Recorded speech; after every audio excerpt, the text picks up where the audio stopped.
Lockdown के पहले मुझे घूमने का बिल्कुल शौक नहीं था, लेकिन उस वक्त मैंने दार्जिलिंग की कुछ वीडियोस देखी थी और पता नहीं क्यों मुझे दार्जिलिंग इतनी ज्यादा खूबसूरत लगी कि मैंने उसी वक्त खुद से यह कमिटमेंट किया था कि मैं कहीं पर जाऊं या ना जाऊं, लेकिन अपने लाइफ में दार्जिलिंग एक बार जरूर जाऊंगा।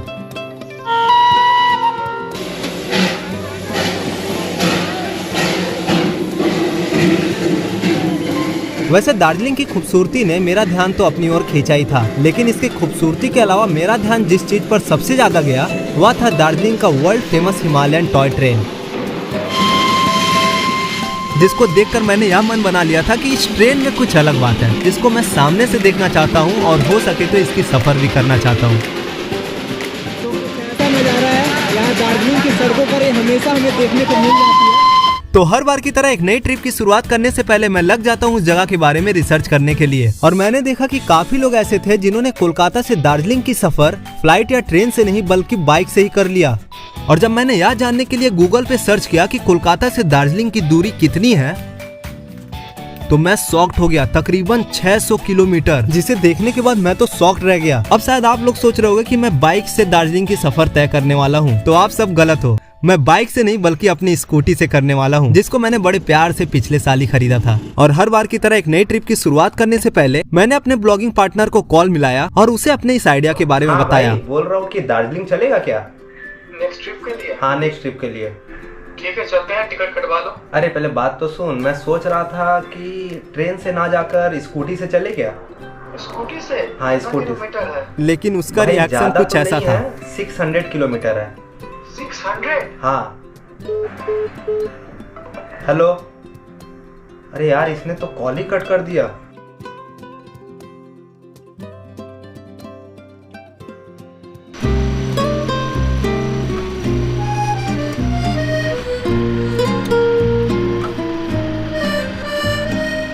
आखिरकार हमारी ट्रिप की शुरुआत तकरीबन 6 दिनों बाद हो जाती है, और इस जर्नी को स्टार्ट करने में मुझे 6 दिन इसलिए लग जाते हैं क्योंकि इन महाशय को 600 किलोमीटर सुनकर ही बुखार आ गया था।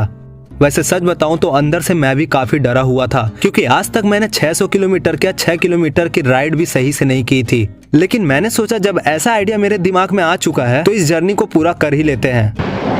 इतनी तेज गाड़ियाँ चल रही है ना, कभी कभी डर लगता है।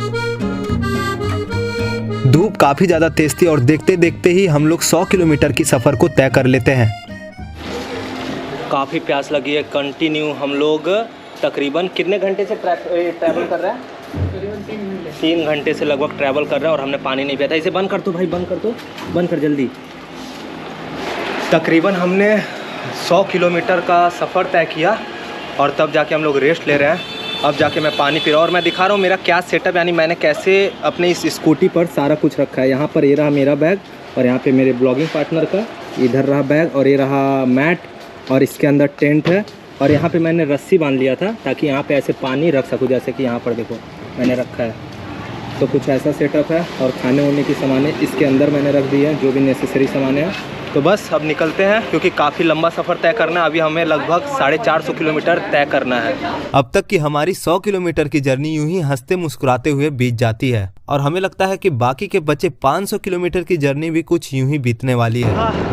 लाइफ में पहली बार बाइक राइडिंग करने का इतना मज़ा आज से पहले कभी नहीं आया। सच बताओ तो बहुत मज़ा आ रहा है, बहुत मज़ा आ रहा है। लेकिन यह मेरा एक प्रेडिक्शन था, क्योंकि आने वाले वक्त को भला कौन बता सकता है।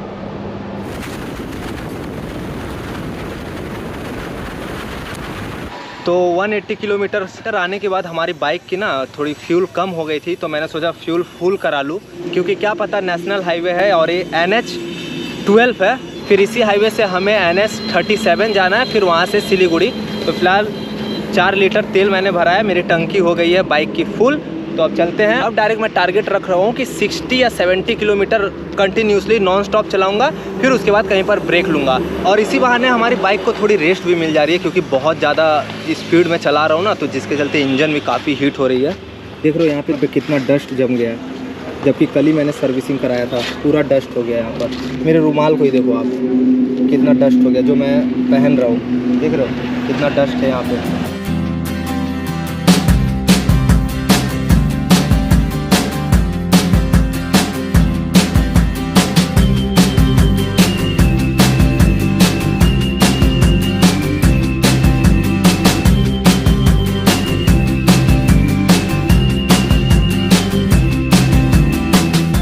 और लगभग 200 किलोमीटर की राइडिंग करने के बाद अब वक्त आ तो चुका भाई था कुछ 3 खाने का। घंटे लगभग नॉन स्टॉप ड्राइविंग करने के बाद हम लोग आए हैं यहाँ पर एक रेस्टोरेंट में।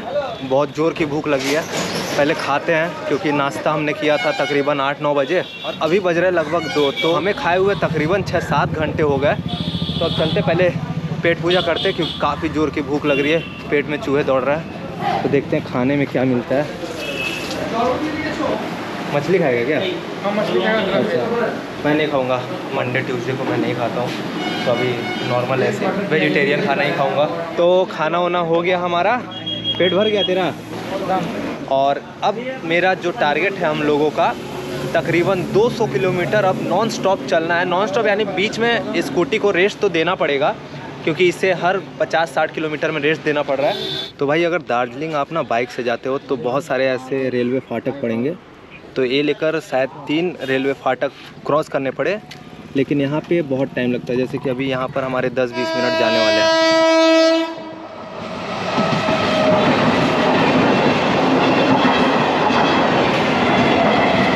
आप सभी से एक छोटा सा रिक्वेस्ट है कि अब तक मेरी वीडियो अगर आपको अच्छी लगी हो तो लाइक या कमेंट करके मुझे ज़रूर बताना।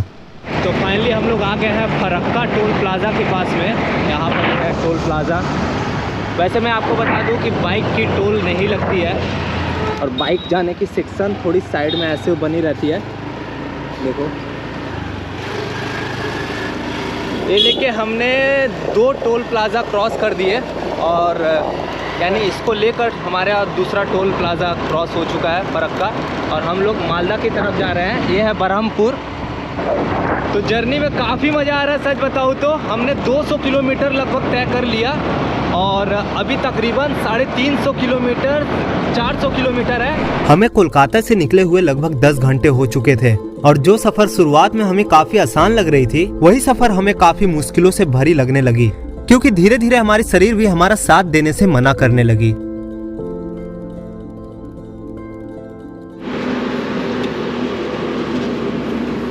तो भाई 350 किलोमीटर हमने सफ़र कर लिया। हालत ख़राब हो चुकी है इसकी भी और मेरी भी। हमें जितना आसान लगा था सफ़र उतना आसान है नहीं और तकरीबन 9 घंटे शायद हो चुके हैं और हमने टारगेट रखा था 14-15 घंटे का और हमें अभी लगभग 250 किलोमीटर और सफ़र तय करना है। तो मुझे नहीं लग रहा है कि हो पाएगा, लेकिन फिर भी ट्राई करूँगा। थक गया हूँ बहुत ज़्यादा। खैर इतनी दूर आ चुका था कि पीछे हटने का अब कोई सवाल नहीं बनता और हमारी जो टारगेट दार्जिलिंग पहुंचने की थी उसे चेंज करके हमने सिलीगुड़ी कर दिया और देखते देखते शाम से रात हो गई।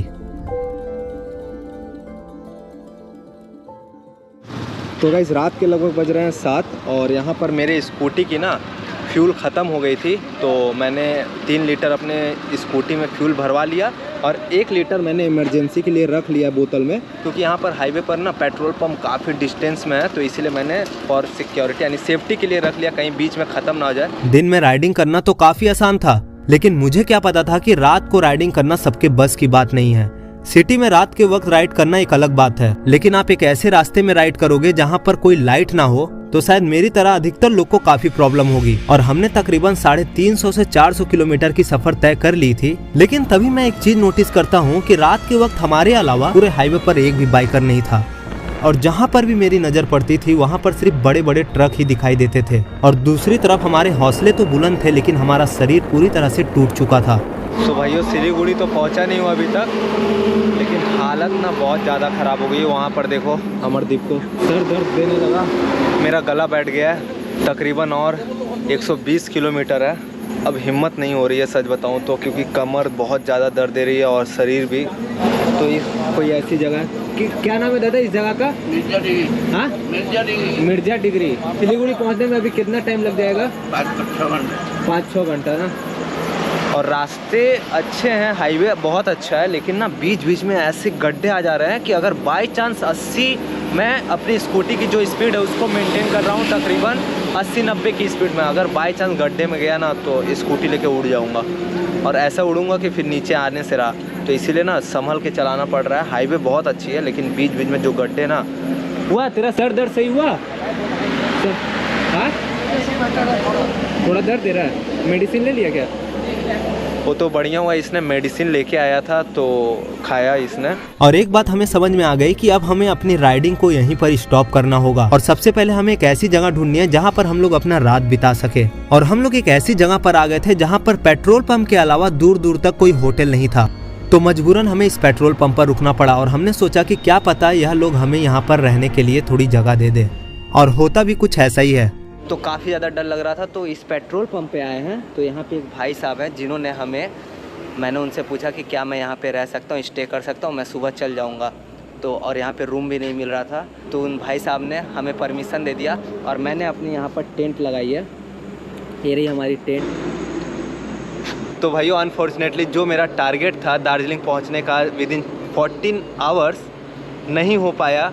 अभी हम लोग तकरीबन 110 किलोमीटर दूर है, जिसे हमें कवर करने में तकरीबन 2 से 3 घंटे लगने वाले हैं। यानी ऑलमोस्ट हमारी ट्रिप 15-17 घंटे की लगभग होने वाली है। तो काफ़ी ज़्यादा रात हो गई है और अभी बज रहे हैं 11:45 और हाईवे काफ़ी ज़्यादा सुनसान थी। जैसा कि आपने देखा, तो बहुत ज़्यादा डर भी लग रहा था और तो काफ़ी ज़्यादा नींद भी लग रही थी। और बाइक चलाने में ना कभी कभी मेरी आंखें बंद हो जा रही थी, क्योंकि मैंने 400 किलोमीटर की ड्राइव की है। तो खुद पे प्राउड फील हो रहा है, लेकिन सच बताऊं मेरी हालत ख़राब हो गई, लेकिन एक अलग एक्सपीरियंस मिल रहा है। मैंने अपना नया घर खरीद लिया, पुराना घर छोड़ दिया और अभी बहुत सारे पैसे आ गए हैं हमारे पास, इसलिए मैंने नया घर ले लिया। ऐसा घर है ना कि पेट्रोल की जरूरत पड़ेगी ना तो बगल में पेट्रोल भी मिलता है। देखो यहाँ पर पेट्रोल और डीजल। तो हमारा घर हवा में उड़ता है पेट्रोल की मदद से, तो पेट्रोल इसमें डालेंगे। ये फिर अभी दार्जिलिंग जाएगा। हाँ, पता है, थोड़ा बचपना ज्यादा हो गया, लेकिन कभी कभी चलता है। अब बारी थी एक गहरी नींद लेने की।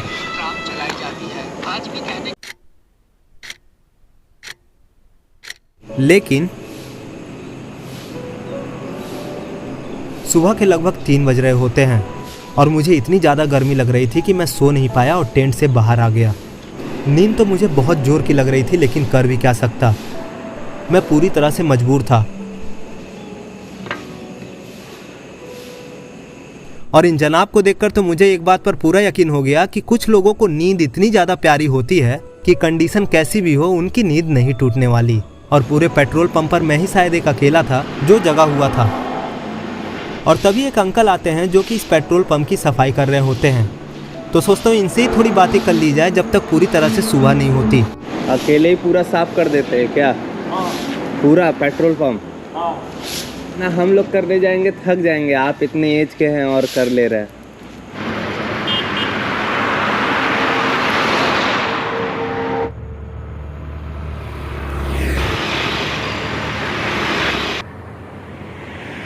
तो भाइयों, सुबह के बज रहे हैं 7 और हम लोगों ने अपनी जर्नी को फिर से कंटिन्यू रखा। रात को नींद अच्छी नहीं हुई मेरी, लेकिन खैर मज़ा आ रहा है ट्रिप में। और वो पेट्रोल पंप वाले भाई साहब को मैंने थैंक यू भी बोला, क्योंकि उन्होंने हमें वहाँ पर स्टे करने के लिए परमिशन दिया।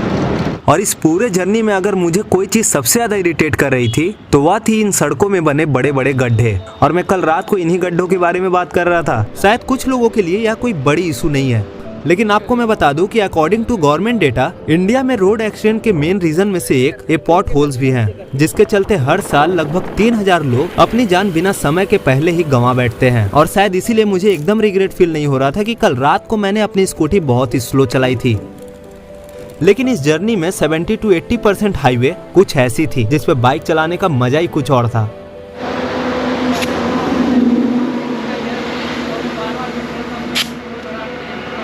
तो भाई आया था मैं यहाँ पर हवा भराने, जबकि मेरे 2 सब्सक्राइबर हो गए और काफ़ी बात हो रही है यहाँ पर। थोड़ा रेस्ट कर रहा हूँ ऐसे, क्योंकि बहुत ज़्यादा गर्मी लग रही है। और अभी टाइम हो रही है 10, तकरीबन आधे घंटे में हम लोग सिलीगुड़ी, और वहाँ पे रेस्ट करने के बाद फिर हम लोग दार्जिलिंग के लिए निकल जाएंगे। उम्मीद करता हूँ कि 2 बजे तक मैं दार्जिलिंग पहुँच जाऊँगा। काफ़ी एक्साइटेड हूँ यार दार्जिलिंग देखने के लिए।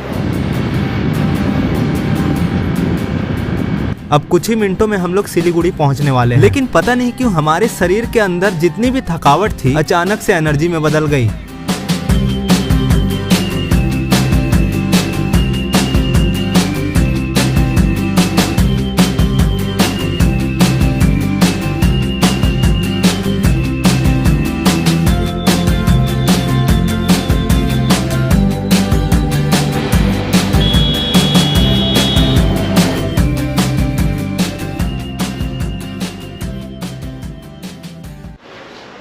तो फिलहाल सिलीगुड़ी में पहुंचकर हमने एक होटल बुक किया और यहाँ पर फ्रेश होने के बाद बिना देर के हुए हम लोग निकल गए दार्जिलिंग के लिए, जो कि यहाँ से सिर्फ 70 किलोमीटर की दूरी पर है। फाइनली दार्जिलिंग को जब मैं दूर से देखता हूँ तो मेरे खुशी का कोई ठिकाना नहीं रहता। अभी दार्जिलिंग में इंटर भी नहीं किया है, यानी दार्जिलिंग के मेन जगह पर हमने अभी इंटर नहीं किया है, तो इतनी खूबसूरत लग रही है। और मेरे काफ़ी दोस्तों ने बोला था कि दार्जिलिंग जाना काफ़ी रिस्की है, और हम लोग फाइनली दार्जिलिंग पहुँच चुके हैं। तो हमारा मेन मकसद है इस वीडियो में कम बजट में कैसे दार्जिलिंग की ट्रिप की जाए, और पूरे दार्जिलिंग को हम लोग कवर करने वाले हैं। पूरे दार्जिलिंग के अलग अलग जगहों पर जाएंगे। और आप जो इन पहाड़ों को देख रहे हो, इन्हीं पहाड़ों के ऊपर बसी हुई है हमारी दार्जिलिंग। तो अब तक के कोलकाता से यहाँ तक के सफर में मैंने तो प्लेन रोड्स पे ही बाइक चलाई थी, लेकिन अब वक्त आ गया था इन पहाड़ों पर बाइक चलाने की, जिसका मेरे पास 0 एक्सपीरियंस था। तो मैं बाइक को साइड में करके मेरे बगल से गुजर रही सारी गाड़ियों को देखता हूँ, और कुछ देर इन गाड़ियों को देखने के बाद मैं इतना समझ जाता हूँ कि इन्हीं गाड़ियों को फॉलो करके मुझे जाना पड़ेगा।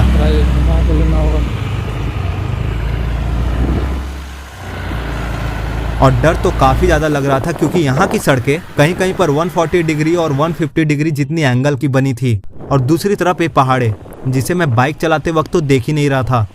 तो गाइस मैंने थोड़ी देर के लिए यहाँ पे स्टॉप लिया, मेरी हाथ काँप रही थी सच बताऊँ तो। इन दार्जिलिंग के जिगजैग सड़कों, इसे जिगजैग सड़कें बोलते हैं, जो कि ऐसे ऐसे ऐसे करके जाते हैं। मेरी हाथ काँप रही थी और सच बताओ शरीर भी काँप रहा है, क्योंकि काफ़ी डर लग रहा है। फर्स्ट टाइम मैं पहाड़ों पर स्कूटी चला रहा हूँ, और एक ऐसा व्यू हमें दिखा जो मैं दिखाता हूँ आपको। देख लो क्या सुंदर सा झरना है यार, तो झरना कितना खूबसूरत नज़ारा है यार। तो ये है दार्जिलिंग की खूबसूरती, और सच बताऊँ मुझे नागालैंड की याद आ जा रही है। जब भी मैं दार्जिलिंग के और अंदर जा रहा हूँ, नागालैंड भी ऐसी थी और दार्जिलिंग भी काफ़ी खूबसूरत है यार। देखो ऐसी सड़कें ना यार, मुझे बहुत ज़्यादा डर लग रहा है, बहुत ज़्यादा। ये रही मेरी स्कूटी, और मेरी स्कूटी की इंजन ना क्या बताऊँ, कभी कभी पावर छोड़ दे रही है। तो मैं पावर लाने के लिए क्या कर रहा हूँ, उसे एक बार ढीला करके, यानी एक्सीलेटर को थोड़ा ढीला करके फिर से उसे टाइट कर रहा हूँ, जिससे पावर आ रहा है और स्कूटी ऊपर जा रहा है। एक वक्त के लिए ऐसे ऐसे चढ़ान चढ़नी पड़ी है ना, मैं डर जा रहा हूँ। मेरा हाथ पैर सारा बॉडी कांपने लग रहा है। लेकिन जैसे तैसे करके इन सड़कों को पार करने के बाद मुझे एक ऐसी पॉइंट दिखती है जहाँ पर मैं कुछ देर के लिए रुक जाता हूँ। काफ़ी ज़्यादा ऊंचाई पर हूँ, देख रहा हूँ। उस जगह से चढ़ के आया, इसे बोलते हैं जिगजैग वे। देखो ऐसे गई रास्ता, और वहाँ से ऐसे फिर टर्न लेके ऐसे करके पूरे पहाड़ों पे चढ़ना है हमें ऊपर तक। देखो कैसे गाड़ियाँ मुड़ती हैं यहाँ पर, देखो। तो इस जिगजैग वे काफ़ी डेंजर है। अगर थोड़ा सा भी नज़र हटा, यानी जो रूल्स है इसकी, अगर आप थोड़ा सा भी अगर केयरलेस बनोगे ना, तो बहुत ज़्यादा रिस्क हो जाएगा आपका। क्या व्यू है वहाँ पर, देखो। स्कूटी से आया, पहले लगा कि कहीं मैंने गलती तो नहीं कर दी, लेकिन अब जाके मुझे लग रहा नहीं, मैंने लाइफ में बहुत बहुत अच्छा डिसीजन लिया। हाँ मानता हूँ कि थोड़ा डर लग रहा है मुझे स्कूटी चलाने में। 500 किलोमीटर 600 किलोमीटर चला के लाया, उतना डर नहीं लगा। लेकिन पहाड़ों के ऊपर ऐसे चढ़ते वक्त जब गाड़ियाँ आ रही है ना, मेरा दिल इतना ज़्यादा, हार्ट बीट मेरा इतना ज़्यादा ये हो रहा है ना कि क्या बताऊँ मैं मुझे डर लगने लग रहा है कि कहीं कोई गाड़ी ना आ जाए। भगवान से यही रिक्वेस्ट कर रहा हूँ कि सही सलामत हमें दार्जिलिंग के टॉप पर पहुँचा दो। और सच बताऊं तो अपने 4 साल पुराने इस ड्रीम को पूरा करके मुझे अंदर ही अंदर काफी खुशी हो रही थी। और दार्जिलिंग वीडियोस में जितनी ज्यादा खूबसूरत लगती है, उससे कहीं ज्यादा खूबसूरत रियल में लग रही थी। शायद इसीलिए लोग दार्जिलिंग को क्वीन ऑफ हिल्स भी कहते हैं। दार्जिलिंग के सेंटर में पहुंचने के लिए जैसे जैसे मैं इन पहाड़ों के ऊपर जा रहा होता हूँ, धीरे धीरे ठंड बढ़ने लगती है। इसीलिए दार्जिलिंग के एक छोटे से दुकान पर रुककर गर्मा गर्म चाय पीकर थोड़ा अच्छा फील करके मैं पहुंच जाता हूं दार्जिलिंग के सेंटर में, जहां से दार्जिलिंग की खूबसूरती मुझे काफी भा रही थी। जैसे शाम ढल रही है ना, देखो और ज्यादा खूबसूरत लग रही है हमारी दार्जिलिंग। तो फिलहाल ये थी मेरी कोलकाता से दार्जिलिंग पहुंचने की एक छोटी सी स्टोरी। तो उम्मीद करता हूं कि मेरे साथ आपने भी मेरी वीडियो को देखकर काफी एंजॉय किया होगा। तो अपने हिस्से का थोड़ा सा प्यार मेरी इस वीडियो में कमेंट या लाइक करके बता देना। तो मिलते हैं दार्जिलिंग के back to back upcoming new videos में।